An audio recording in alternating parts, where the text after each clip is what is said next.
So tonight we're talking about daddies. Do we need them?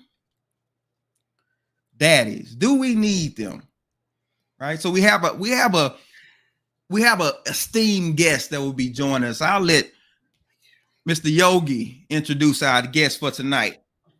Our guest tonight is a is a really good friend of mine. At least I hope I can call him a friend. I hope he don't get on here and say you ain't none of my friend. But I hope to I hope to a real good friend of mine. I actually counseled me and my wife we married 31 years, so it was some time ago. And man, he really left a lasting effect on me and my wife. He was not pastoring, but he was counseling over at Concord, and now he's in Southeast Iowa.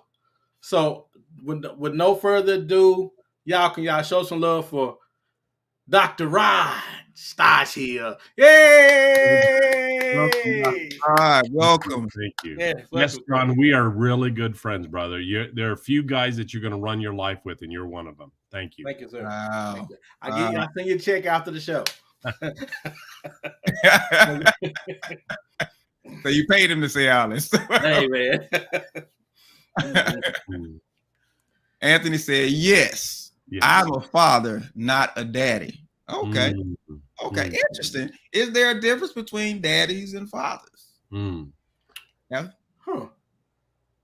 I think one of the things that we deal with is that we don't have good examples. We've negated the model, if you will, and we've erased it from the 60s. We've been on this of discover who we are, discover if we want freedom, and let's get rid of it. Let's get rid of these old things because they're not working.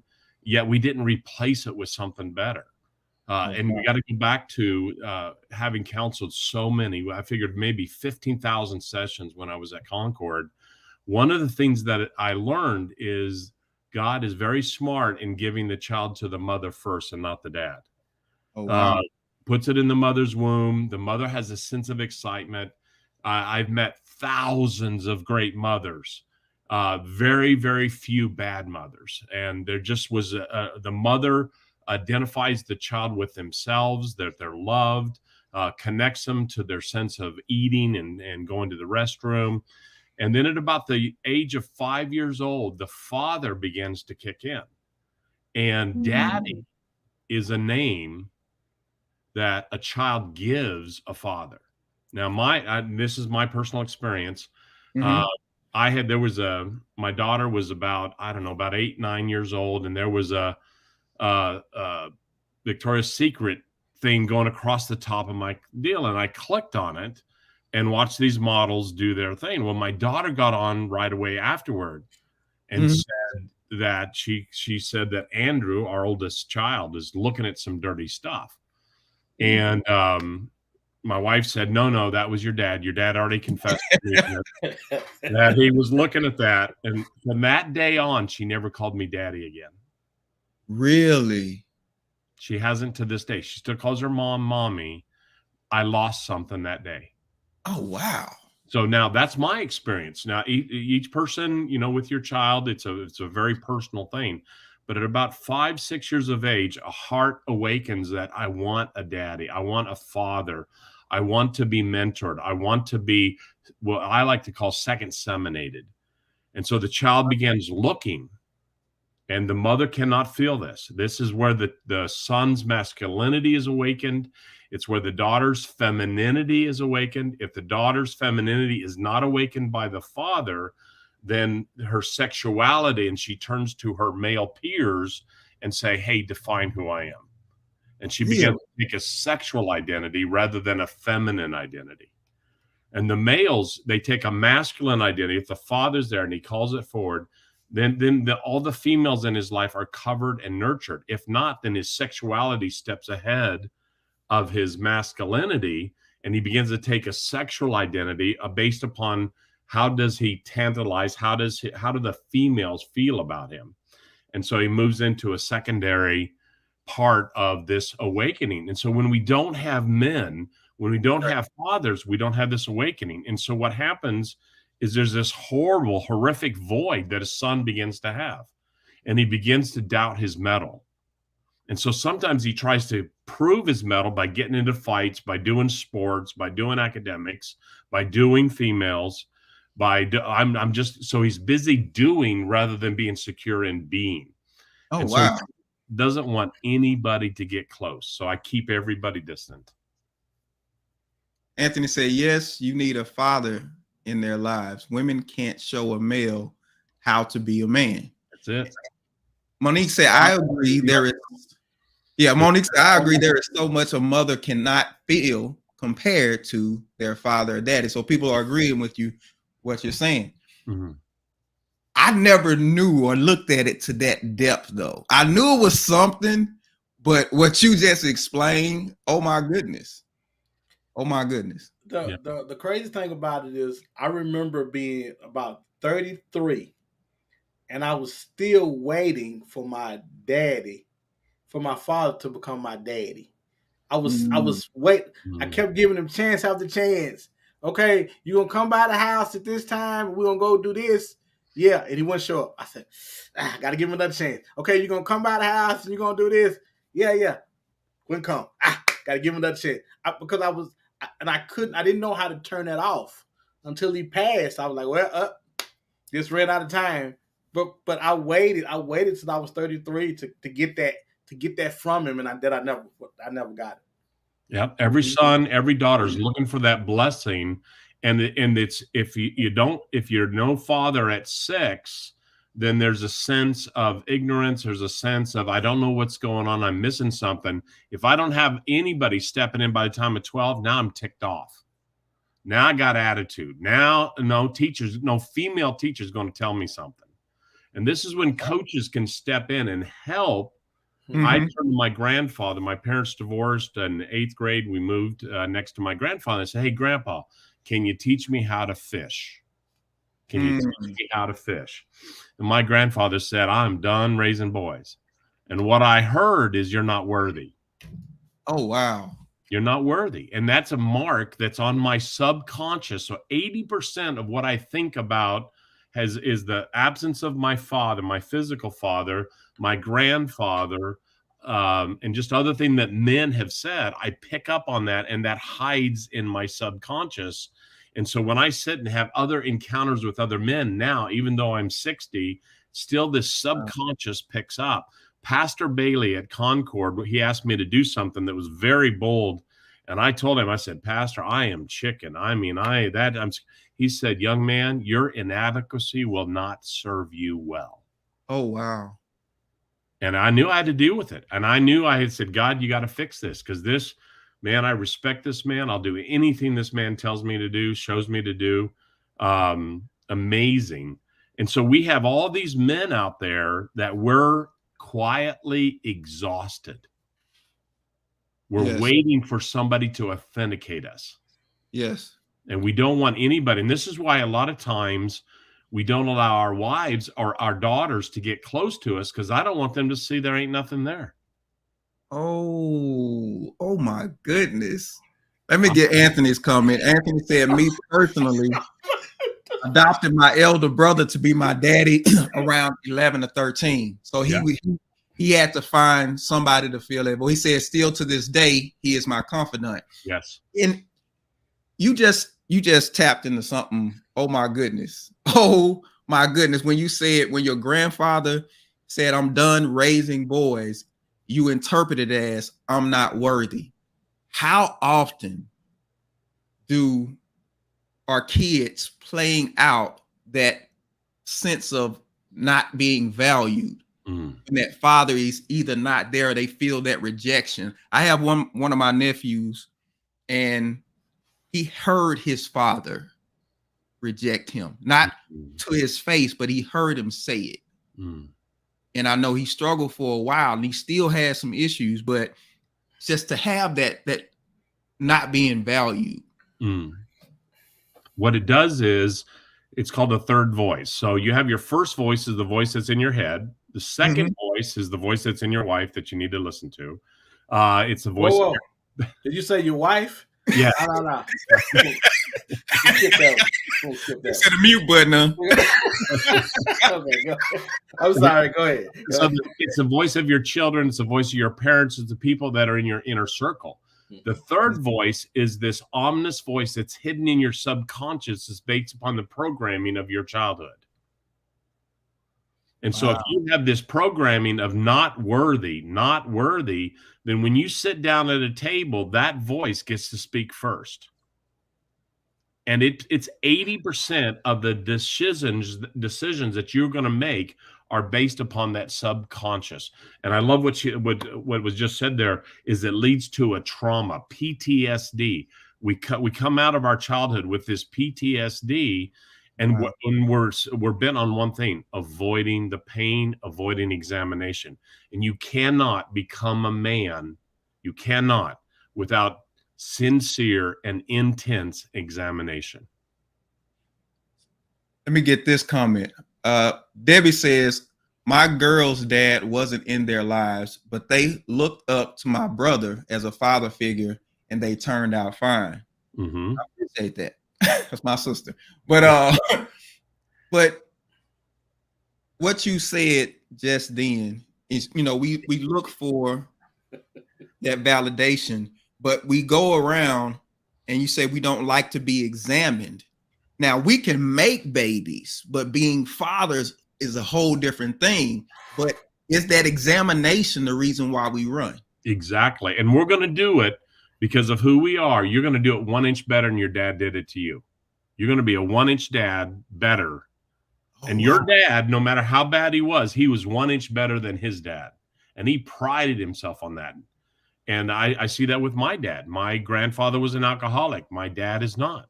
And so he thinks himself, and I think of myself 1 inch better than what my dad is. And I'm sure my son thinks he's 1 inch, and that's the wrong deal. You got to go back. This is what I told my children. I've got a master's degree, kids. I can get you to 10, but your heart is going to raise me the rest of the way. Malachi chapter 4 says, if I come to a people and their father's heart is not centered on the children, and the children's heart's not centered on the father, I will remove my hand and place a curse on that people. Oh, wow.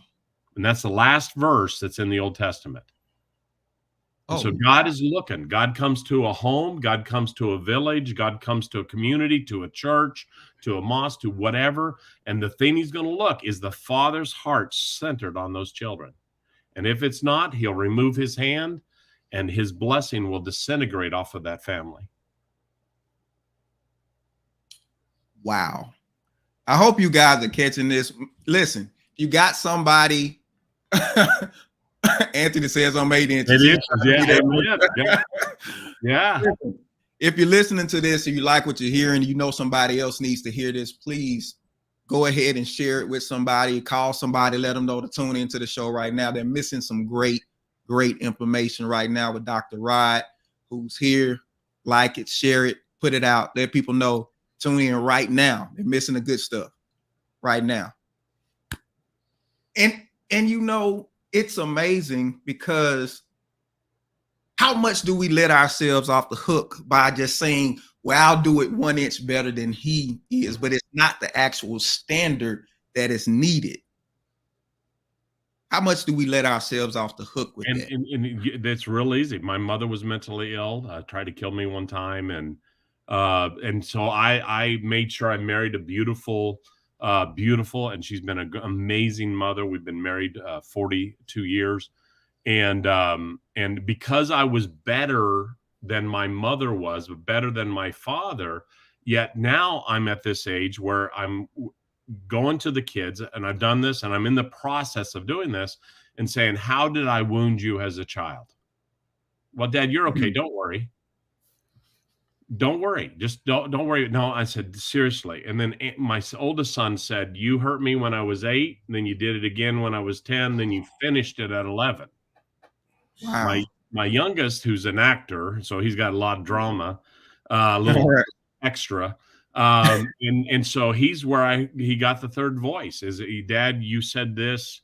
And I did not line him up like I did with my son, Andrew. It was one time I lost it. I just lost it when he was about 16 years old, and I dumped him.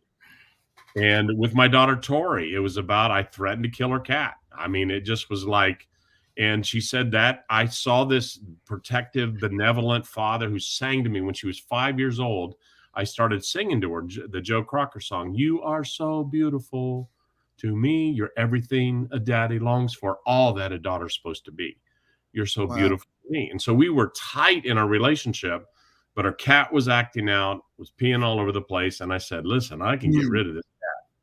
I can get rid of this cat. And she said, she cried when, and this was like 6 months ago. She said, I thought the love that I had for my cat, that your love for me extended to my cat. Oh, and it was a huge wound for her. It affected her, and I had to deal with it. I had to own it. And that's where forgiveness comes in. And that if the number one thing that men wrestle with, and I can tell you from counseling, is that men can't forgive themselves. Wow. Monica says, when Father's Day comes, I always ask that my friends not wish me Happy Father's Day because I'm not my children's father. Mad love to my brother Derek Smith and the men who played a great part in showing my son how to be a man. And you know, I tell people a lot of times, manhood is a collective job. It's not on one man. It's the picture that all men together put together. So we all play a part in that next generation. Like especially if dad's not there, then when they look to other men, what are they seeing? And I think men need to understand the huge responsibility we have outside of our homes to even kids who may not have their father there, that somebody's looking at you and they're trying to get something from you that they're missing from their father. That's so important, because what happens is the mother's primary womb to 6, the father kicks in about 5, at about 10 coaches step in. And this is where the parents have to step back and become coaches, still parents, but they got to realize they're more coaching. And there was this one tribe in Africa, and what they did when this young man turned 10, they took him out of the mother's home, and he wasn't allowed to look his mother in the face again. And the tribesmen would take him and they would finish raising him. And that's how they raised up their warriors. And what they did is they found ever what he was good at. Let's say he was good at throwing a spear. They would cut his arm. Let's say he was good at cooking or something. They would cut his hand. Wherever his strength was, they said that we, as the group of men, we own that. Oh, wow. They would mark it. So for the rest of his life, he would remember that it was for the people, not for himself. Oh, wow. Yeah, so we missing all that. Keisha Walker says, my father abandoned my siblings and I twice. Now that my mother's passed, he's trying to be dad now. I'm dang near 50 and all my older siblings are in their 50s. We've moved on. But why does he want to come back now? It only revives the pain we felt as children. Then I feel lost, confused, because we don't know how to receive him. There's 2 ways he can come back. He can come back with regrets, and what he wants to do is come back in like he left, and that's gone. That season of daddy's gone. It's gone. Wow. He's going to be a distant uncle, maybe a distant older cousin or something like that. But he wants to come back in. I used to help with Concord. We helped people that were getting out of prison, have been out 10, 12, 15 years to get acclimated back, to make it back to their family. So it sounds like regrets. And really what she's longing for is, Dad, come at me with repentance. Come at me and look in my eyes and see the scar that's on my heart. If you own that scar and you grow into that scar, then you and I can start a relationship. For me, the craziest thing that I've heard or that I've kind of been through is you don't really have examples of how to be a father, like you said. And yet it's thrust upon you to have a daughter and boys, and you need to figure out a way to parent them and what's going to work for everybody. And it's very difficult because there are no manuals. I mean, you can read stuff, but everybody's kids are different. And I'll never forget. I was wrestling with me and my daughter when she was younger. I used to throw her around all the time. And I remember one day I picked her up to throw her around, and all this stuff started moving. And I put her down and backed away from it and said, "Oh, baby, the last time was the last time that Daddy's gonna be wrestling with you. Sure, come get your daughter. Come get her, because and because there are no manuals on how to be boys. I think I blew some things with my boys, and because we have 2 adopted sons, and I can see them being angry, and I'm trying to figure out why. Well, your parents leave you as a whole. My dad left. My dad went to the store and told us he was going to get some cigarettes. I don't know what kind he was getting, but he never came back. So he must have been in Mexico or somewhere, because he never came back from getting them. And so you have a void, you have a hole in you that you're trying to put stuff in to fill, and you can't seem to get it filled. No matter what you do, you can't seem to get that hole filled. And that for me, I hear this. I'm a grown man with a grown man physique now, and I just keep thinking, here I am in my 50s, and I still have this hole at 50 that I'm trying to fill. That's awesome. The way that you get it filled is you have to go through the depth of the pain you went through as a child. You have to go back to, you said your dad promised he would come, and he didn't, and he promised and he didn't. And that's an unusual level of pain, because your hope gets built up and then it gets taken down, then it gets built up, and then now you start getting mad at yourself for hoping. The most beautiful aspect of the human's ability is the ability to hope. And your dad stirred that up, and then he took it away, and he damaged a part of your humanity. And you'll walk with a limp for the rest of your life because of that damage. And so as long as that grief is still in there, and you haven't exhaled it out, it always gets to speak. Oh, wow. Let me get Miss Cheryl. This is the missus. She says, awesomeness. There was a lot of security that I needed from my dad that I didn't get. I spent a lot of years trying to get his approval. I thought it was my fault. By the grace of God, he delivered me from that.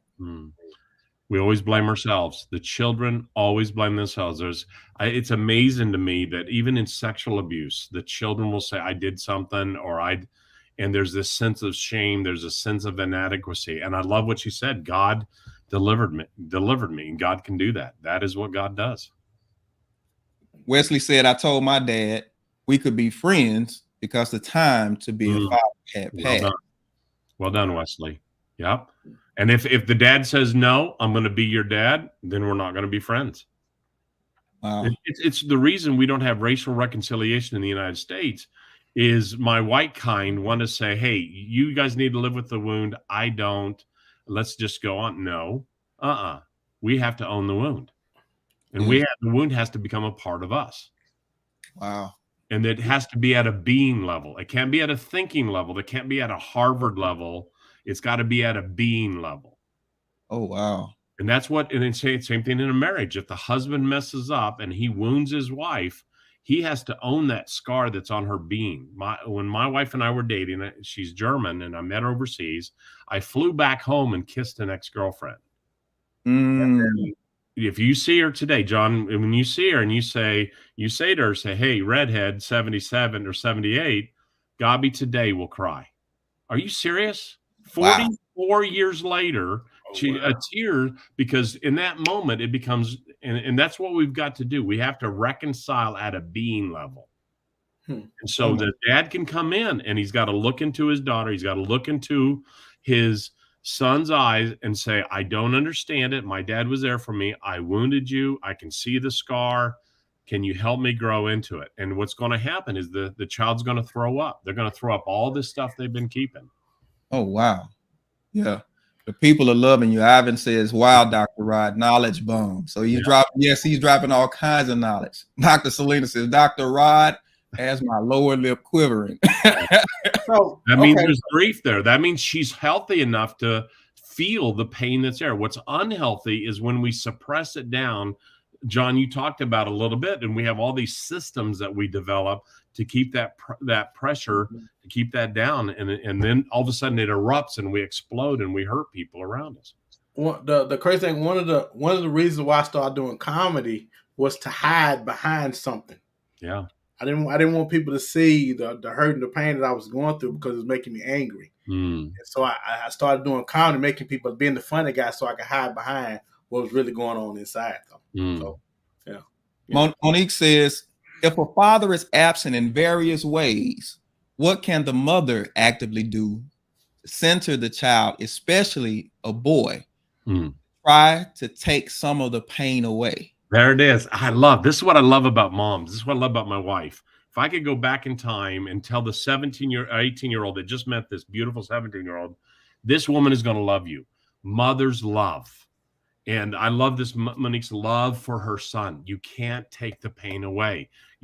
Don't give him cookies. Because if you bosom this young man, he's going to look for a bosom when he gets older, when he gets hurt. And we stand it. We want him to be able to take the hit. I don't need a bosom. I'm going to take the hit. I'm going to face my way through this. And what I would encourage her to do is to see the man pain that's there. Romans 8 says there are groans too deep for words, and she needs to groan out to God.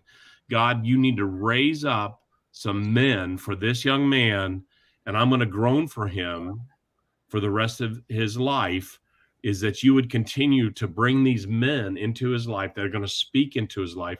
See, the essence of what a father does from 6 to 10 years age, he prophesies over his daughter, over his son. He says two things about him. Number one, a prophecy is a forthtelling. I see who you are. I see you. I see your being. I see where you're good, and I see in your head you're stupid. I see in your hands you're stupid. I see in your loin you're stupid. Right. Daughter, I see you need to know that the guys are going to look at you like this. And so what I would encourage you to do is pray for him, that there would be men that would prophesy over him, that would forthtell, but they'd also foretell. A son wants to be seen and he wants to be sent.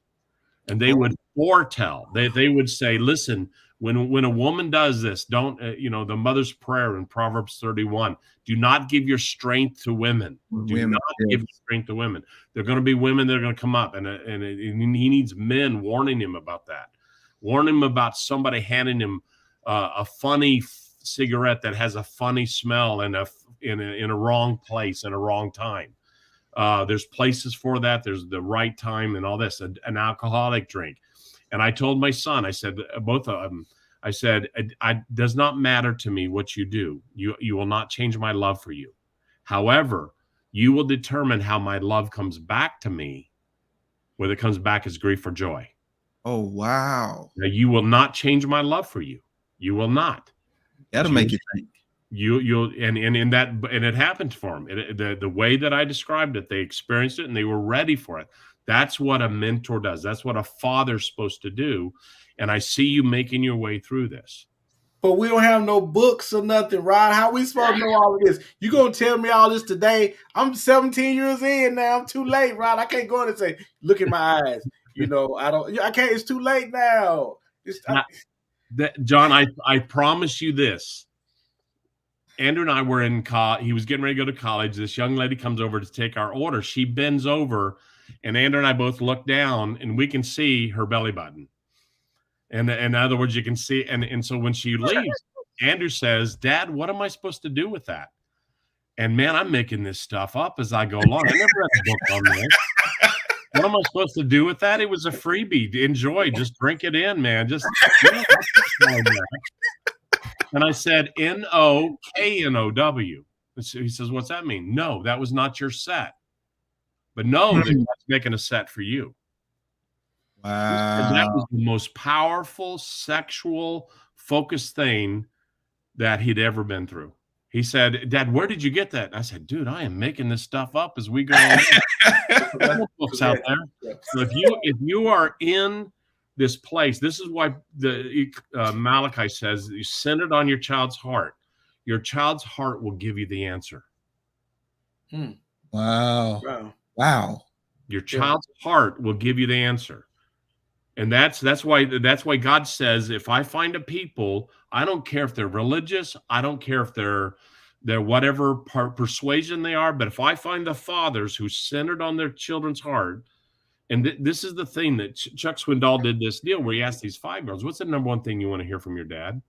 And he said, they all said the same thing. I'm sorry. I'm sorry. And so I made sure, I said, listen, Dad's going to mess up all the time. And my children, one time they got into an argument Sunday morning. They're in an argument in the church foyer where, they feed us pastors in between, and they're having an argument which one of them got yelled at the most as a child. And I'm like, guys, I'm the family life pastor. You can't have this argument here at church. Andrew, the oldest, you win. I yelled at you far more than the others. Right.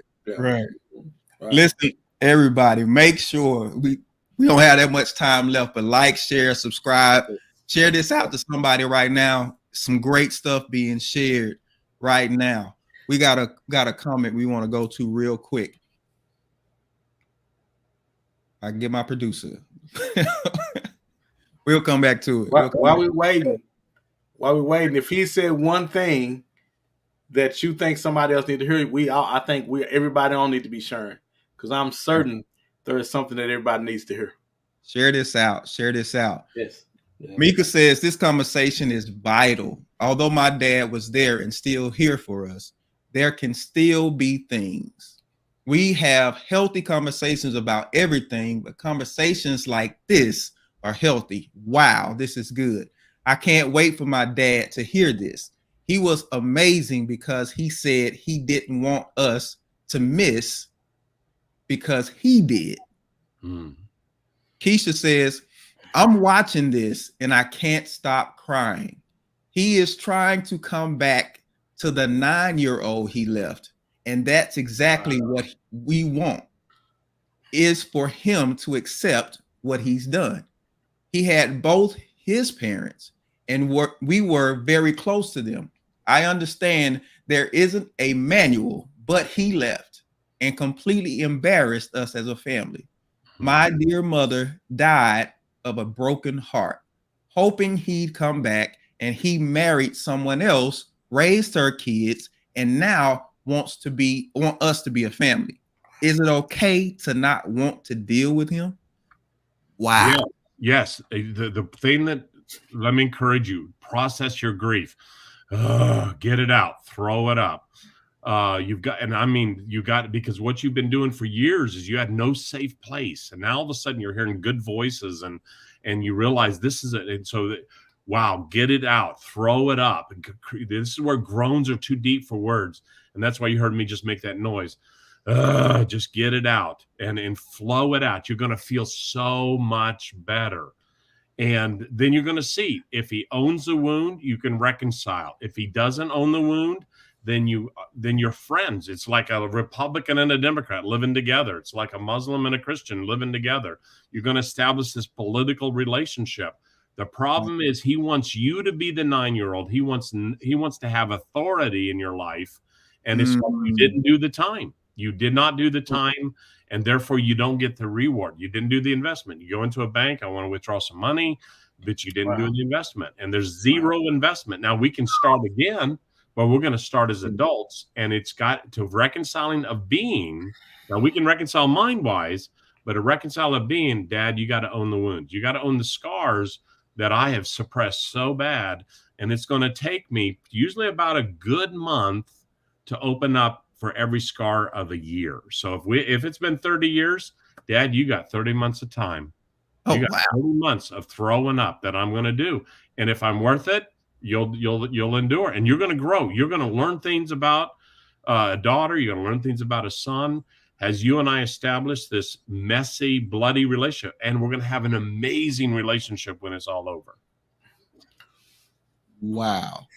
Anthony says that is true. Even though my father abandoned us seasonally, when it was cold, he came home. When it was warm, he was absent. He got cancer, and I went back to Mississippi, and moved him in with me. He spoke to me with sincerity about how he lived his life while we were at home and apologized. He has since passed, as well as my mother, but she helped me take care of him in his final days. Well done, Anthony. That's my mother, tried to kill me, hated me, tried to call Pastor Carter, tried to get me fired at the Concord Church. I mean, to the very last. And God graced me. I was able to come up here, was able to help her. We actually danced 3 days before she died. And it's because of my love for my sister, not my love for my mom, because she hated me so bad. I mean, just hated me. And God graced me. And it sounds like God graced you as well. And let me encourage you guys to just trust God. Something you'll see me do every once in a while is just lean back, because I'm emotionally overwhelmed. Humanly speaking, I cannot do this. It's too much. I have too deep of hurts. I live with my dad now, and he just had surgery, and we're doing the farming stuff, and I'm taking the responsibility of that. And every day is a struggle. Every day is hurts and is exciting. Wow. I don't want to. The train is going 50 one way. I don't want to jerk it in another direction. But I have to ask this, because I see this all the time. I see women overcompensating for their sons because their daddy wasn't there and they couldn't give him everything the dad was supposed to give him. So they keep babying them and giving them stuff until they turn into a man that is more feminine than he's supposed to be, because mom wouldn't let go of him. And she was trying to, like Monique said, I think she was trying to take away some of that pain that she know he went through. And I think, it is great that I think that was the greatest thing that came tonight, is you talked about why they shouldn't do that. Yeah. Because I see it all the time. I see it all the time. Even if there's a husband and a wife, even if there's a mom and dad there, what I tell the moms, I said, at the age of 10, you stop being the referee. And you got to get off the field, and you got to change your clothes and put on the coaching clothes. Now you're bound by time. You're bound by timeouts. You're bound by the rules, and you're not allowed to run on that field anytime you want to. You got to back off, and you got to let the men step forward. And if they don't, then you cry out to God. Can you say that one more time? I know they didn't hear it in the back. I know they did not hear that in the back, sir. Can you please let them know that at 10, back off, so the man. The men need to step forward. And mom, what you got to do is take off the referee. And that means you cannot be involved in every little thing. And what I loved had to do with my wife is I said, okay, are you looking at the 90-year-old man that's going to be here and you're going to be gone? Or are you looking at your boo-boo? I said, if you hold that son to your chest, he'll be chest bound for the rest of his life. Is that what you want? Or do you want him to stand as a man at 10? Well, he's too young. He needs me to be there. No, he doesn't. He needs me to be there. He needs you to keep me in check. He needs me to keep me, to make sure that I'm doing everything in love and not brutality. But he almost doesn't need. And now that doesn't mean you guys aren't good friends. But if you don't back up, you guys aren't going to be friends.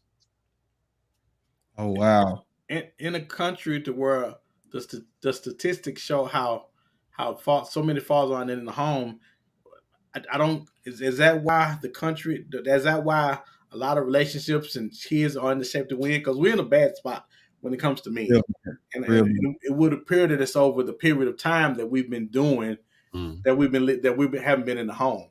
And we can blame it on women. We can blame it on men. We can blame it on women talking too much. We can blame it on them trying to run things. But I think ultimately the man is responsible for staying in the house and making sure that house does what it's supposed to do. Exactly. So let me just a few statistics, and this is about absentee father, and it says 18.4 million children are in the home without a biological step or adopted father in the home. And here are some of the effects of it. It said kids in this situation are 4 times at a greater risk of poverty. They're 2 times greater risk of infant mortality. They're more likely to go to prison, more likely to commit crime, 7 times more likely to become pregnant as a teen, more likely to face abuse or neglect, more likely to abuse drugs and alcohol, 2 times more likely to suffer obesity, and 2 times more likely to drop out of school. These are just the effects of a father not being there. The absenteeism, the effects of absenteeism. And is all of this fighting that men and women are doing now, men ain't no good, women, is it worth what's happening to the next generation? Exactly. And so there's a hunger, there's a poverty. And sometimes that's what it takes for them to go out and say, we're not doing it the way it was done to us. We're gonna do something different. We're gonna be very intentional. We're gonna be very intentional about the relationship thing. We're gonna be very intentional about God. And you see, there's a hope of a different generation rising up. Statistically, it usually doesn't happen that way. That this society, as we're in, we're done. There's never been a society that's recovered from the loss of the father. There's never, you get sexual chaos. When you get sexual chaos, you get immorality, you get different forms of immorality, different flavors of immorality, and that leads to another generation that makes another step away from design, that leads to another generation, and then you have the Roman amphitheater. Then you have the lust for blood, the lust for an anger, just a consumption, and you see it working out in our culture right now. Anthony says, you need a bigger platform, guys. This conversation needs to be on the road. We've been saying this for years. We have been saying this for years, man. Wow. Breaking generational curses, Lee Aubrey said. But let me say this real quick. I'm going to get Monique's comments. She says, I'm gaining much needed information and writing it down to reread and pray over. Part 2, please. You want some part 2? I look at my father, and I found out that his father had issues. My father had issues. I'm a result of his issues because I was born out of wedlock. And when I look at my life, I went through the pain of him not being there. He was there, he was around, but he wasn't there. He wasn't in the home. And it was, just a whole lot of other factors. But when I got with God basically told me I couldn't have him there because of what I wanted to do with you and how I wanted to correct some things down your line. You had to suffer that pain for what I had to take you through because of what I'm trying to correct. Now, he supplied me with coaches.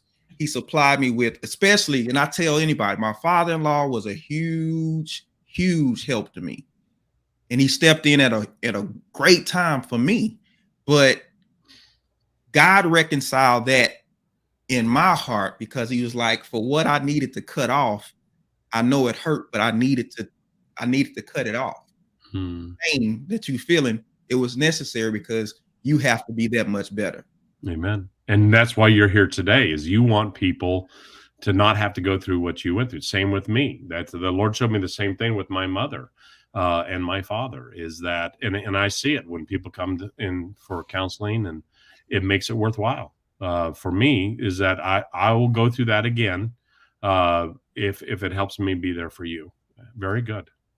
That's what's really good, man. I think when you said obesity because my dad went there, I knew it was somebody's fault and it wasn't mine. I knew it was somebody's fault and it wasn't mine. I'm supposed to be skinny and tall. I knew it was somebody's fault. Thank you, Derek, for letting me know, giving me a reason why I am a big man, because my daddy had left. If he had to carry back, I'd be skinny and 6'2". Well, because food is a coping mechanism. It is.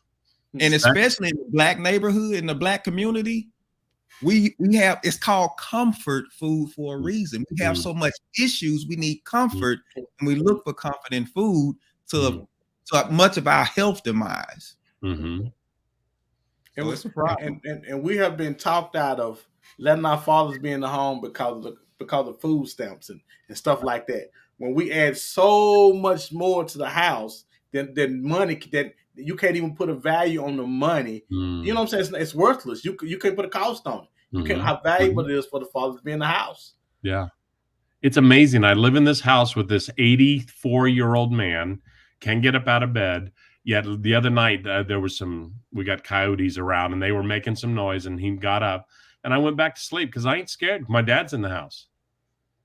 But he's 84 years old. He can barely see. Wow. If he shoots something, it's probably going to be the dog or you. So.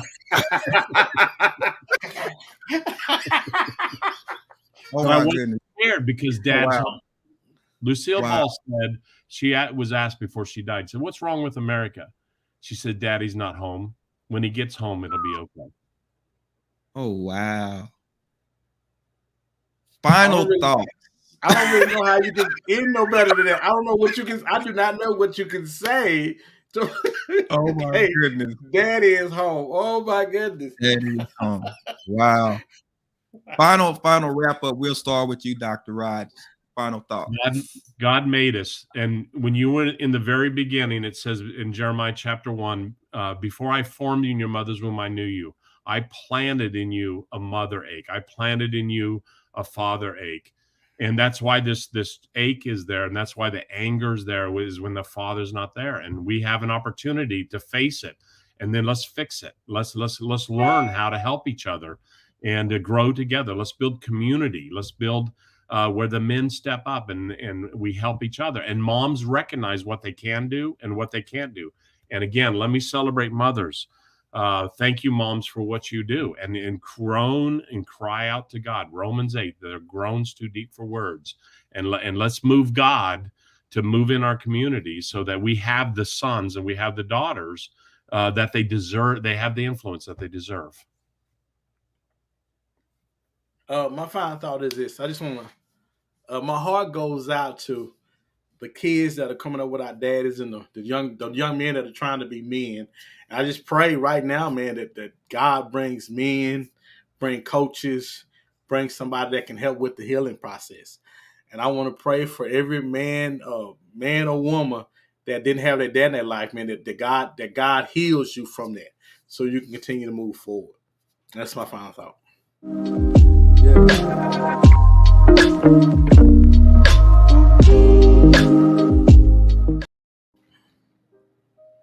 One thing we got to understand is we didn't create this life. This life was designed before we got here.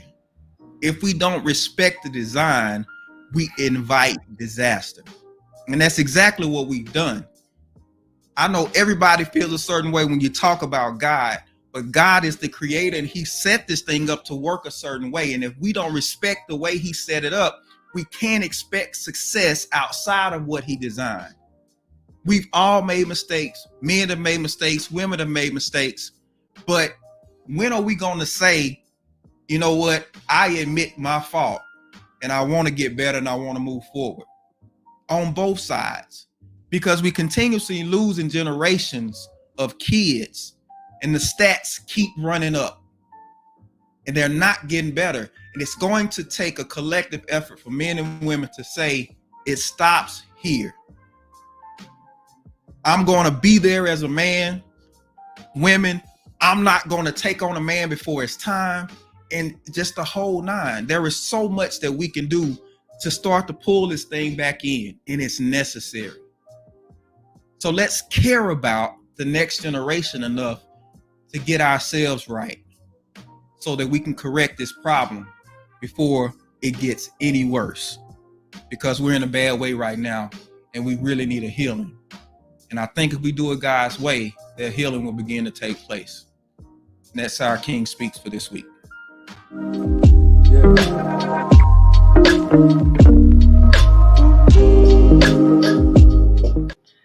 But I just got one thing to say to the men that have left the homes or thinking about leaving the home. You better get back in that house. You better get in that house. You better lock that door. Don't you leave that house. If you don't leave, if you left, I pay you can't sleep tonight. You get back in that house. Because no, you just said something. You just said something. It's time for other men to make it uncomfortable for men to leave. We got to hold each other accountable. Manhood is a standard across all men. And being a father is part of that. And we got to hold everybody accountable to that. So I'm with you on that. Be like in those foreign countries where the whole men will get around and whoop this dude for beating on his wife. Hey man, if we knew what was at stake, we would never leave. I would hope if we knew what was at stake as far as our generation, we would never leave, man. Yeah. Cheryl says, great show tonight. Thanks, Dr. Rob. We brag on you often. Keisha said, please do a part 2, 3, 4, and 5. I needed this. Well, Pastor Rod, you got to let us know your availability, and we can bring you back another time. Let me tell you what's going on with me. I'm not doing any counseling right now. I'm working on this deal. John, because of you guys have an open deal on my venue. I'm not taking any other. I do a thing called Trace Diaz. If Pastor Carter asked me to come do something for Concord, the answer would be yes. I do their premarital. I do a heart talk session. We could do one show on couples. John, you've experienced heart talk, what it's like. we could get Derek and his wife could be our example, and you could be. Yeah. Oh, there you go. Yes. Oh, that'd be great, man. Hey, man. Let me say this.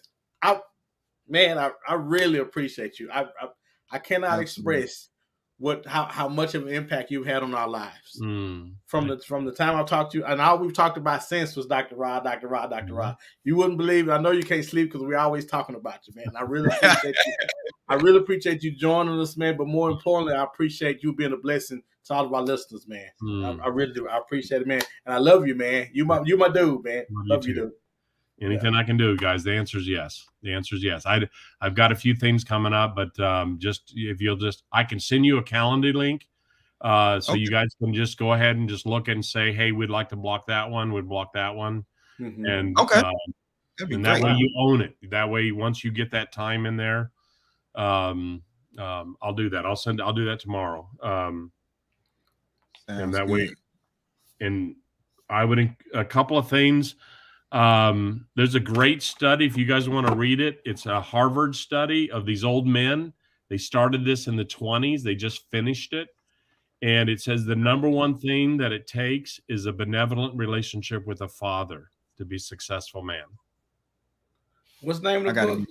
The name of the book is The Triumph of Experience. Triumphs of Experience. Triumphs of Experience. It's a conclusion of a Harvard study. It's just wow. Okay. Wow. Well, we're going to go ahead and let the people go. Thank everybody for joining us tonight. We're going to keep y'all posted for the next time we have Dr. Rod on, and I know you're going to be looking forward to it. Thank everybody that was in the comments. Thank everybody that shared it out to your friends. We appreciate y'all. We appreciate the love. We're going to catch you all next Monday. Peace out. Y'all have a good one. Y'all be blessed.